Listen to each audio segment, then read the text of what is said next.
So వాళ్ళ మనసు నొచ్చుకోకుండా మా ప్రభుత్వం ముందుకెళ్తుంది.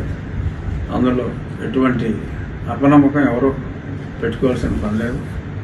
అందరూ ఒళ్ళు దగ్గర పెట్టుకుని పనిచేయాలని చెప్పి ముఖ్యమంత్రి గారు చెప్పారు. సో ఆ రకంగానే తెలుగుదేశం పార్టీ వాళ్ళైనా ఎవరైనా ప్రజాస్వామ్యంలో ఎవరైనా ఒళ్ళు దగ్గర పెట్టుకోకపోతే ఏమవుతుంది రిజల్ట్ అన్నదే ప్రత్యక్షంగా మళ్ళీ నెనగా మనం చూసాం కాబట్టి దాని ప్రకారం ఉంటుందని నేను అనుకుంటున్నా. చూద్దాం.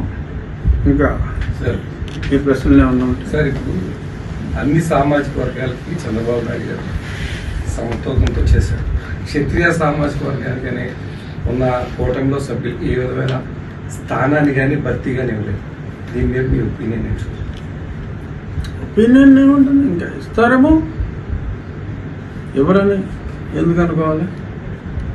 ఎందుకంటే మరి డెఫినెట్గా అన్ని సామాజిక వర్గాలు కూడా ఓట్లు వేయకపోతే ఇంత పెద్ద విజయం రాదు.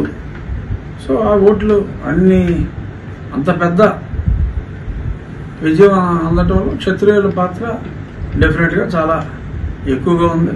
నాకు చెప్పాలి అంటే కనీసం క్షత్రియులు సంఖ్యాబలంగా ఓకే కాస్త ఒక 1% అయినప్పటికీ చాలామందిని, ఎందుకంటే సమాజంలో అందరికీ తల్లో నాలుగులో ఉంటారు కాబట్టి చాలామందిని ఇన్ఫ్లుయెన్స్ చేసే కెపాసిటీ ప్రజల్లో గౌరవం ఉన్న, అంటే వేరే కమ్యూనిటీలు గౌరవం లేదని నేను అంటున్నా, ప్రజల్లో వన్ ఆఫ్ ది గౌరవం ఉన్న కమ్యూనిటీస్లో క్షత్రియ కమ్యూనిటీ కూడా ఉంది కాబట్టి ఆశించటం సహజం. ఇంకా టైం ఉంది కాబట్టి ఎవరో ఒక క్షత్రియుడికి, నాకని నేను అంటున్నా, ఎవరో ఒకరికి ఏదో ఒక పదవి ఇస్తారేమో అని నేనైతే అనుకుంటున్నాను. For more videos like this, subscribe Big TV channel.